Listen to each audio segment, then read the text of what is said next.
The room was thick with heat and the unspoken. The mingling sense of sweat and fading perfume lingered, intertwining with the distant hum of the city beyond the window. I lay there, tangled in the sheets, my body still thrumming from the fire we had just ignited. Then my phone buzzed. The sudden vibration sent a jolt through me. I hesitated before reaching for it, already dreading what I would find. My heart pounded as I turned the screen toward me. "Where are you?" "I'm waiting." "My husband." I swallowed hard, guilt clawing at my chest. Beside me, Ken stirred lazily, his fingers tracing slow, deliberate circles along my back. His voice was thick with amusement. Again, I didn't respond. What was there to say? That I despised myself for this? That I swore every time would be the last? That I had rehearsed my excuses, so well I almost believed them? Ken smirked, tilting my chin so I'd meet his gaze. His lips hovered close, teasing, tempting. "You should stay." I exhaled, steadying myself. "I can't." But I didn't move, not yet. Not until his fingers wandered lower, not until his lips brushed against my neck, sending a shiver down my spine. Not until I realized I was dangerously close to surrendering again. Forcing myself to sit up, I wrapped the sheet around me. The room suddenly felt colder. Swinging my legs over the side of the bed, I stared at the floor as if it held the answers I refused to face. "You always leave," Ken murmured behind me. "But you always come back." I hesitated, my fingers tightening around the silk of my dress. A bitter smile ghosted across my lips. "Maybe one day I won't." Ken chuckled low and knowing. "You will." The ride home stretched longer than usual. City lights flickered past in a blur, each one a reminder of the life I was returning to, the husband waiting, the lies I had to tell. But the worst part, I wasn't sure which life, the real one or the secret one, felt more like a deception. Pulling into the driveway, I cut the engine and sat there for a moment, gripping the steering wheel as if it could anchor me. My heartbeat had slowed, but the guilt remained. It never faded. It only burrowed deeper, waiting for the quiet moments to claw its way back to the surface. The porch light was on. He was still awake. I inhaled sharply, straightening my dress, wiping away the last traces of Ken's touch. My fingers found my wedding ring in the cup holder, the metal cool against my skin, as I slid it back onto my finger, a perfect circle, like the cycle I couldn't seem to break. Nathan was sitting on the couch, his laptop open but forgotten. The moment I closed the door, he looked up. Late night. His voice was calm, but his eyes were searching. I nodded, forcing a smile. "Yeah, work ran late, and I grabbed a drink with some colleagues." I should have texted. Lying had become effortless. The words rolled off my tongue like second nature, smooth practiced. That terrified me more than anything. Nathan studied me for a moment longer, then sighed, rubbing his temples. I was worried, guilt twisted in my stomach, sharp and unforgiving. He wasn't accusing me. He wasn't angry. He was just concerned. And somehow, that made it worse. "I'm sorry," I murmured, stepping closer. Leaning down, I pressed a kiss to his forehead. He smelled like home, like comfort, like stability. Things I should have cherished, but had somehow learned to betray. He smiled up at me, tired but warm. "Come to bed." I nodded. "Just let me freshen up first." In the bathroom, I shut the door, locking it behind me. My reflection stared back from the mirror, the weight of my choices etched into my face. I turned on the sink, letting the cold water rush over my hands, as if I could wash away what I had done. But no matter how hard I scrubbed, the stain remained deep down. I knew it was only a matter of time before everything unraveled. The only question was when. I stood motionless, gripping the edges of the sink, my breath unsteady. Cold water streamed over my fingers, but it did nothing to extinguish the heat of guilt burning beneath my skin. I had to stop this.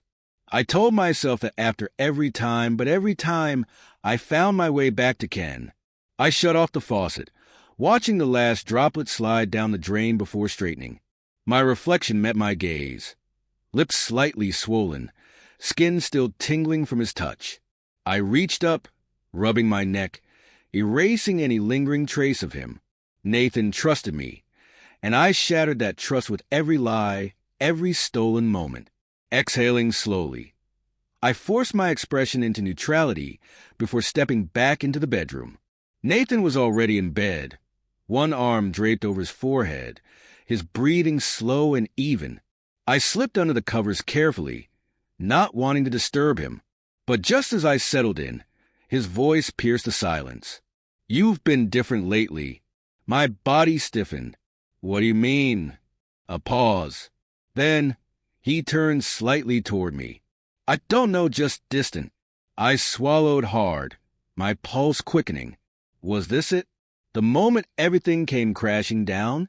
Forcing a soft chuckle, I rolled onto my side, meeting his gaze.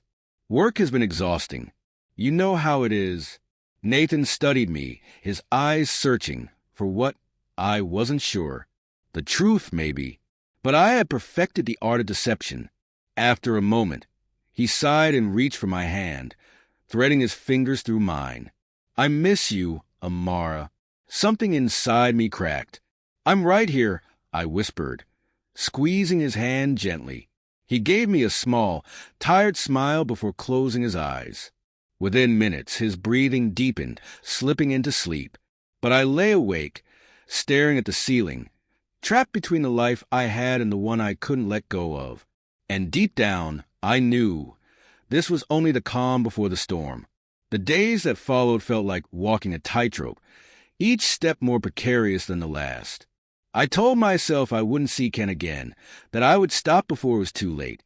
But that was the thing about addiction. It never let go so easily. It started with a text. I stared at the message, my fingers hovering over the screen. I should have deleted it, blocked his number, anything to sever the connection. But instead, I typed back 3 words that sealed my fate. "I miss you."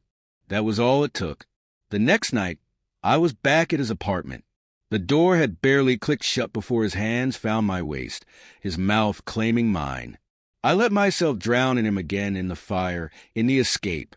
But this time, something was different. This time, the weight of it pressed heavier on my chest. The guilt was no longer a distant whisper. It was a scream, clawing at me even as I fell deeper into Ken's arms. Afterward, as I lay beside him staring at the ceiling, my phone vibrated. A message from Nathan. "We need to talk." A chill ran through me, my stomach twisting painfully. Ken must have noticed because he propped himself up on one elbow, brushing a strand of hair from my face. "What is it?" I shook my head, locking my phone and placing it face down on the nightstand. Nothing, but it wasn't nothing. It was everything. And as I lay there, my heart pounding, I realized something terrifying. The storm I had been dreading wasn't coming. It was already here. The drive home felt different this time. Heavier. The streetlights stretched into golden streaks as I sped through the city, my grip on the steering wheel too tight. Nathan's message echoed in my head. "We need to talk." It wasn't a question. It wasn't casual. It carried weight. Had he found out?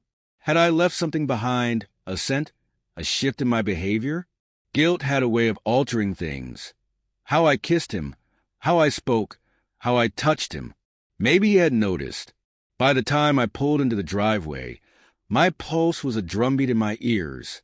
The house was dark, except for the faint glow from the living room. He was waiting. I stepped inside, my breath shallow. Nathan sat on the couch, elbows resting on his knees, fingers interlocked. He looked up as I stepped inside, his expression unreadable. A lump formed in my throat. "Hey." He didn't answer right away, just studied me, as if stripping away every layer, searching for the truth I had buried beneath lies. Then he gestured to the seat across from him. "Sit." I hesitated before lowering myself onto the couch. My hands were clammy. A thick silence settled between us, stretching unbearably, until Nathan finally exhaled, slow and measured. "I know, Amara." The room spun. My stomach twisted. My mouth parted, but no words came. I wanted to deny it, pretend I didn't understand, weave another lie, but I couldn't. Not when his gaze held the weight of certainty. "I've known for a while," he continued, his voice unervingly calm. "At first, I didn't want to believe it. I convinced myself it was just in my head. But then, the late nights, the distance, the way you stopped looking at me the same way." He ran a hand through his hair, exhaling heavily. It all made sense. A knot tightened in my throat. "Nathan, don't." His voice wasn't angry, just exhausted. "Don't lie to me. Not now." The silence between us grew unbearable. My fingers dug into my lap, my heart hammering. Then his voice softened. "I just need to know why." The question sliced through me, deeper than I expected. Why? Because I had been chasing something I couldn't define. Because Ken made me feel alive in a way I hadn't in years.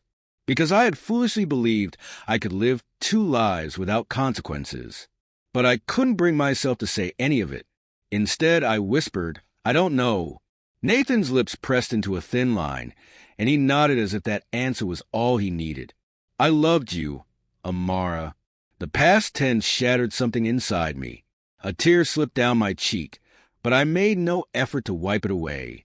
Nathan stood, rubbing his face, looking more weary than I'd ever seen him. "I deserve better than this. And you need to figure out what you really want." I opened my mouth to respond, to plead, to say something that would somehow fix this, but his eyes told me it was already too late. He turned away, walking down the hall toward the bedroom we once shared. Moments later, a door clicked shut behind him. I sat frozen, staring at the empty space he had left behind. And for the first time, the weight of my choices collapsed over me, suffocating. The storm had passed, leaving only wreckage in its wake. I stayed on the couch for what felt like hours, replaying everything in my mind. The first time I met Ken, the first time I crossed the line, every small betrayal that had led me here. Every lie I had convinced myself was harmless. But this wasn't harmless. This was devastation. By the time I finally moved, the sun had begun to rise. The house was eerily quiet. I didn't need to check to know Nathan was gone. I walked into the bedroom. His closet door stood open. The space where his clothes had once hung was empty, save for a few hangers swaying gently, as if disturbed by a breeze that no longer existed. I sank onto the edge of the bed, pressing my face into my hands. This was the ending I had never allowed myself to imagine. My phone vibrated. Ken's name flashed across the screen, a new message waiting. I stared at it for a long moment. Then, without hesitation, I deleted it. For the first time in a long time, I wasn't reaching for him. Because now, I finally understood.